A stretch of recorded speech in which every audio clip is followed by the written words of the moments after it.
ทางหน่วยงานรัฐบาลของเราเนี่ยนะพี่น้องถามว่าเยียวยาเกี่ยวกับหัวสวนไหนาตะกะของประชาชนบ่นะพี่น้องตามที่สละหูมานี่ค่ะคือสิบ่ได้เยียวยาเนาะพี่น้องเนาะถ้าหากว่าเป็นประเทศไทยเนี่ยเกิดภัยแล้งน้ำท่วมพืชผลนี่ได้รับผลเสียหายนี่ค่ะทางหน่วยงานรัฐบาลไทยเพิ่นสิเยียวยาดูแลชดเชยให้เนาะพี่น้องก็ถือว่าเป็นแบบอย่างที่ดีเด้พี่น้องสำหรับประเทศไทยเนาะส่วนประเทศลาวนี่เท่าที่สละหูมานี่ฮะบ่ได้ช่วยเหลือบ่ได้เยียวยาเกี่ยวกับเรื่องนี้เนาะพี่น้องไหนาตะกร้าได้รับผลเสียหายนี่ก็คือประชาชนลาวต้องดูแลเจ้าของเนาะสบายดีพี่น้องสวัสดีค่ะพี่น้องจ๋ามื้อนี้มาพบกับซ่องสาวหล่าซะแนลอีกแล้วเด้อมาพบมาพ่อกับสาวหล่าอยู่เพื่อนเด้อพี่น้องสบายดีตอน2 ทุ่มกว่าๆเนาะสาวหล่าก็เพิ่งสิกินข้าวแรงเสร็จเนาะพี่น้องมื้อนี้ก็ได้เมนูตำมะฮุ่งกับทอดไข่เนาะหลังจากที่กินข้าวเสร็จแล้วก็ให้ลูกๆไปอาบน้ำเนาะพี่น้องเตรียมตัวสินอนในบัดทีนี้บรรยากาศก็บอกเลยว่าฝนตกตลอดทั้งวันทั้งคืนเนาะณตอนนี้ก็เริ่มหยุดแล้วแต่ก็เชื่อเหลือเกินว่าแรงนี่ตกอีกแน่นอนเนาะ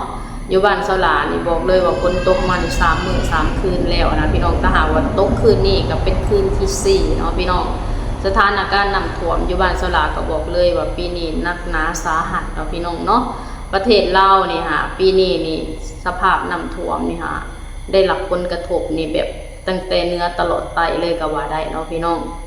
บ่ว่าสิเป็นหลวงพระบางบ่ว่าสิเป็นปากเซบ่ว่าสิเป็นสารวันแล้วก็แขวงขมวนแล้วก็แขวงสวรรณเขตที่สละอยู่นี่ก็ได้รับผลกระทบหลายเมืองเนาะพี่น้องบ่ว่าสิเป็นเมืองพีนเซโปนอุทุมพรแล้วก็อีกหลายๆเมืองนะพี่น้องได้รับผลกระทบเนาะอย่างเช่นเมืองที่สละอยู่นี่ก็เมืองอาจสะพังทองเนาะก็ได้รับผลกระทบคือกันเนาะพี่น้องอย่างเช่นบ้านดงเห็นนี่ก็ใช้คำว่าประชาชนก็ได้รับความเดือดร้อนนี่ก็หลายหลังคาเรือนเนาะไหนาหัวสวนนี่ได้รับผลเสียหายเนาะพี่น้องบอกเลยว่านักหนาเนาะพี่น้องเนาะอย่างเช่นมื้อนี้สลาก็ได้อัปเดตสถานการณ์น้ำท่วมอยู่ที่บ้านสลาในวันที่20นะพี่น้องทางพี่น้องชาวไทยเพิ่นก็เข้ามาคอมเมนต์ให้กำลังใจในกันหลายแฮงเนาะพี่น้องสลาก็ต้องขอบคุณพี่น้องชาวไทยหลายๆเด้อที่ให้ความสนใจแล้วก็เป็นห่วงเป็นใยพี่น้องชาวลาวเนาะสถานการณ์น้ำท่วมนี่บอกเลยว่าประเทศลาวปีนี้แบบหนักหน่วงแฮงเนาะพี่น้องทางพี่น้องชาวไทยเพิ่นก็ได้รับผลกระทบคือกันเนาะคืออย่างทางจังหวัดน่านก็โอ้โหแบบน้ำป่าไหลหลากน้ำท่วมนี่ก็เฮ็ดให้ได้รับผลกระทบหลายพื้นที่คือกันเนาะชาวลาวก็ขออวยใจให้พรขอให้พี่น้องชาวไทยแล้วก็พี่น้องชาวลาวได้ผ่านวิกฤตนี้ไปนำกันเนาะพี่น้องขอให้ทุกคนปลอดภัยเกี่ยวกับสถานการณ์นี้เนาะโอเคพี่น้องหลังจากที่ชาวลาวกดคลิปอัปเดตสถานการณ์น้ำท่วมลงไปเนาะก็มีพี่น้องชาวไทยเพิ่นก็มาถามเกี่ยวกับการเยียวยาการดูแลจากหน่วยงานรัฐบาลนะว่าทางหน่วยงานรัฐบาลลาวมีการดูแลเยียวยาประชาชนเกี่ยวกับน้ำท่วมนี่บ่นะถ้าหากว่าเป็นทางไทยเนี่ยบอกเลยว่าทางหน่วยงานรัฐบาลเพิ่นช่วยเหลือเพิ่นเยียวยาเพิ่นดูแลเนาะพี่น้องสลากะในฐานะที่เป็นคนลาวเนาะสลากะสิมาตอบคอมเมนต์พี่น้อง FC เนาะว่าทางหน่วยงานรัฐบาลนี่เพิ่นช่วยเหลือบ่เยียวยาบ่หั่นนะพี่น้องก่อนอื่นเบิดเฮาไปอ่านคอมเมนต์พี่น้อง FC กันเนาะเพิ่นคอมเมนต์มาแบบใดนะพี่น้องหลังจากนั้นแหละสลาสิมาตอบคอมเมนต์พี่น้อง FC เด้อว่าเป็นจังใดเนาะสลาก็สิตอบในมุมของสลาที่สลาฮู้เนาะส่วนที่สลาบ่ฮู้นี่สลาก็บ่สามารถที่ตอบได้เนาะพี่น้องเนาะเดี๋ยวเฮามาอ่านกันที่คอมเมนต์แรกกันเนาะเพิ่นบอกว่า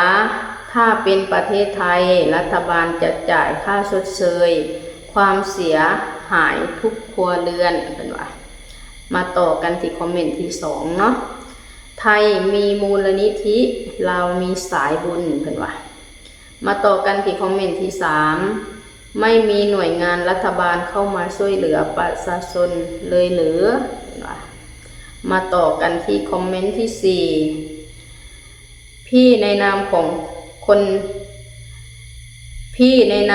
ไทยขอเป็นกำลังใจให้พี่น้องชาวลาวเด้อถ้าหากว่าลาวหนักมากขอแค่ผู้ใหญ่ขอความช่วยเหลือไทยไม่ปล่อยให้พี่น้องชาวลาวโดดเดี่ยวหรอกมาต่อกันที่อีกคอมเมนต์หนึ่งทางการเขาบ่ช่วยเหลือประชาชนบ่สาวลาเส้นถุงยังชีพคือประเทศไทยตามเบิ่งคลิปก็ถือว่าหนักพอสมควรเด้อพี่น้องทางลาวมาต่อที่อีกคอมเมนต์หนึ่งน้ำท่วมนักรัฐบาลบ่สวยบ่น้อเพิ่นว่านี่แหละพี่น้องอันนี้ก็คือคอมเมนต์รวมของพี่น้อง FC เนาะเพิ่นก็คอมเมนต์เข้ามาด้วยความเป็นห่วงเป็นใยแล้วก็ถามไทยเกี่ยวกับการเยียวยาช่วยเหลือจากรัฐบาลเนาะพี่น้องสาวหลานี่ก็สิมาตอบในมุมที่สาวหลาฮู้เด้อพี่น้องทางหน่วยงานรัฐบาลของเรานี่นะพี่น้องถามว่าเยียวยาเกี่ยวกับหัวสวนไหนาตะกะของประชาชนบ่นะพี่น้องตามที่สาวหลาฮู้มานี่ค่ะคือสิบ่ได้เยียวยาเนาะพี่น้องเนาะถ้าหากว่าเป็นประเทศไทยเนี่ยเกิดภัยแล้งน้ำท่วมพืชผลนี่ได้รับผลเสียหายนี่ค่ะทางหน่วยงานรัฐบาลไทยเพิ่นสิเยียวยาดูแลชดเชยให้เนาะพี่น้องก็ถือว่าเป็นแบบอย่างที่ดีเด้พี่น้องสำหรับประเทศไทยเนาะส่วนประเทศลาวนี่เท่าที่สลาฮู้มานี่ค่ะบ่ได้ช่วยเหลือบ่ได้เยียวยาเกี่ยวกับเรื่องนี้เนาะพี่น้องไหนาตะกะได้รับผลเสียหายนี่ก็คือประชาชนลาวต้องดูแลเจ้าของเนาะทางหน่วยงานรัฐบาลเพิ่นสิบ่ได้มาเยียวยาณจุดนี้เนาะพี่น้องอันนี้ตามที่สลาฮู้มาเด้อพี่น้องถ้าหากว่ามันบ่แม่นสลาก็ต้องขอโทษขออภัยนั้นมาณที่นี้เด้อเพราะว่าสลาก็บ่ได้ฮู้ว่าเขตอื่นน่ะเยียวยาหรือบ่แต่ว่าเขตที่สลาอยู่เนี่ยบ่ได้รับการเยียวยาเนาะพืชผลไหนาตะกะเสียหายเนี่ยก็คือดูแลเจ้าของนะพี่น้องถ้าหากว่าอย่างหน้าเขาที่มันตุ้ยไปแล้วก็คือจบไปเนาะก็คือสิบ่ได้รับการเยียวยาจากหน่วยงานรัฐบาลแต่อย่างใดเนาะอันนี้คือส่วนพืชผลเสียหายไหนาตะกะเสียหายเนาะพี่น้องบัดที่นี่มาเว้าถึงเกี่ยวกับการช่วยเหลือในขณะประชาชนได้รับภัยพิบัติอย่างเช่นน้ำท่วมคืออย่างปัจจุบันนี่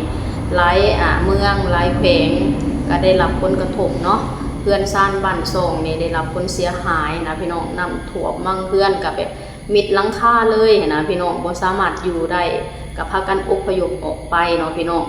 ส่วนนี้นะพี่น้องถามว่ารัฐบาลช่วยเหลือบ่ช่วยเหลืออยู่เด้อพี่น้อง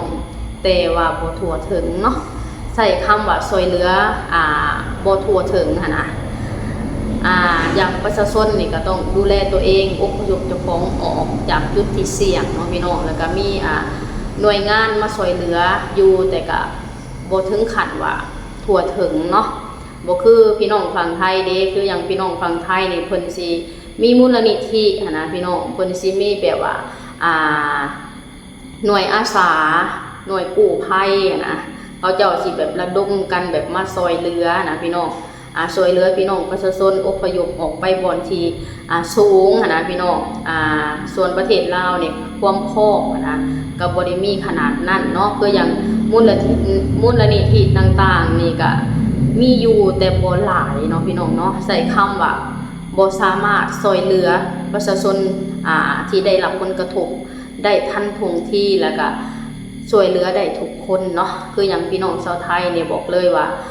ความพร้อมของพี่น้องชาวไทยนี่แบบว่าหลายแห่งเนาะมูลนิธิของเขาเจ้าแล้วก็มีกระจายไปทุกพื้นที่นะการช่วยเหลืออุปกรณ์อีหยังต่างๆเขาเจ้ากับพร้อมที่เขาไปซัพพอร์ตประชาชนเขาเจ้ากับพร้อมที่เขาไปช่วยเหลือประชาชนให้ทันท่วงทีได้เนาะพี่น้องส่วนถุงยางชีพเนาะพี่น้องเพิ่นบอกว่าถ้าหากว่าเป็นประเทศไทยนะจะมีถุงยางชีพช่วยเหลือประชาชนเนาะถุงยางชีพเนี่ยก็ถามว่ามีบ่พี่น้องสลากก็สิตอบว่ามีอยู่ แต่บ่หลายเนาะบ่ทั่วถึงเนาะพี่น้องอันนี้ก็คือสิ่งที่สลาเห็นเนาะว่ามันบ่ทั่วถึงหั่นนะถุงยังชีพบ่ว่าสิเป็นข้าวปลาอาหารข้าวสารอาหารแห้งนี่ก็ถามว่ามีบ่มีมาส่วนน้อยก็คือแบบว่าบ่สามารถแบบว่าทั่วถึงได้นะพี่น้องอันนี้ก็ตามนี้เนาะถ้าหากว่าเป็นฝั่งไทยนี่ก็บอกเลยว่าถุงยังชีพนี่ฮะหลายแห้งช่วยเหลือได้ทั่วถึงเนาะพี่น้องเป็นฝั่งไทยเนาะถามว่าประเทศไทยมีมูลนิธิประเทศลาวก็มีสายบุญอันนี้ก็แม่นเนาะพี่น้องถามว่าอยู่ประเทศลาวน่ะมีมูลนิธิบอกก็มีแต่ก็บ่หลายคือสลาเว้าหั่นแหละมันบ่สามารถสิช่วยเหลือพี่น้องประชาชนได้ทั่วถึงเนาะถามว่าสายบุญนี่ก็มีหั่นแหละพี่น้องบ่ปฏิเสธเนาะตามโซเชียลนี่ก็เห็นอยู่แล้วนะอย่างเช่นยูทูบเบอร์เขาเจ้าก็หารายได้จากจุดนี้เนาะเขาเจ้าก็อาสาสมัครเป็นสายบุญแบบว่านำสิ่งของไปบริจาคเนาะอย่างเช่นเบาเตียงทองบ่เบาลี่บ่เบาเหย้าบ่นะพี่น้องที่เขาเจ้าเฮ็ดเกี่ยวกับสายบุญเนี่ยก็มีคือกันเนาะพี่น้องแต่ถามว่าให้ทั่วถึงบ่กับบ่ทั่วถึงดอกพี่น้องตามที่เห็นนั่นแหละกันเป็นอยู่ประเทศลาวเป็นจังใดเนาะประเทศลาวก็เป็นประเทศที่ด้อยพัฒนานะอุปกรณ์เครื่องใช้คนใจบุญนี่ก็บ่ได้หลายนะพี่น้องก็บ่ได้ปฏิเสธว่าบ่มีเนาะมีคนใจบุญที่แบบว่าโอนช่วยเหลือบริจาคสิ่งของมีคือกันแต่ก็บ่หลายคือประเทศไทยเนาะก็อย่างประเทศไทยพี่น้องชาวไทยเขาเจ้าร่วมไม้ร่วมมือกันนะบอกเลยว่าเกิดภัยพิบัติอีหยังก็ตามนะพี่น้องชาวไทยเขาเจ้าแบบว่ารวมใจกันเป็นหนึ่งนะเขาเจ้าช่วยเหลือกันแบบเต็มที่อะไรเนาะพี่น้องบ่แม่นต้องเว้าดอกเว้าแบบความรวมเลยนะประเทศไทยนี่ก็เป็นแบบอย่างที่ดีที่สุดให้กับประเทศลาวเนาะว่าสิรุนแรงหรือบ่รุนแรงนะพี่น้องเกิดภัยพิบัติอยู่จุดใดหัวใจของคนไทยทั้งประเทศเนี่ยก็ไปร่วมอยู่จุดนั้นนะเขาเจ้าพร้อมที่ระดมบริจาคพร้อมที่ไปช่วยเหลือเนาะรวมทั้งสายรวมทั้งมูลนิธิต่างๆบ่ต้องเว้าถึงฮอดรัฐบาลดอกพี่น้องรัฐบาลเขาเจ้าพร้อมช่วยเหลือประชาชนของเขาเจ้าอยู่แล้วนะพี่น้องแบบเต็มที่เลยแหละดูแลแบบดีเนาะพี่น้องขนาดว่าประชาชนช่วยเหลือประชาชนนี่ก็ยังเหลือเพื่อแล้วเนาะพี่น้องพิสูจน์ได้จากสถานการณ์หลายๆสถานการณ์ที่เกิดขึ้นในประเทศไทยเนาะพี่น้องคนไทยเนี่ยบอกเลยสุดยอดช่วยเหลือกันดีหักกันดีนะบอกเลยว่าหักมันกลมเกลียวรวมใจกันเป็นหนึ่งนะพี่น้องสละหินแล้วสละสะออนในความแบบรวมใจของประเทศไทยเด็กสะออนในความสามัคคี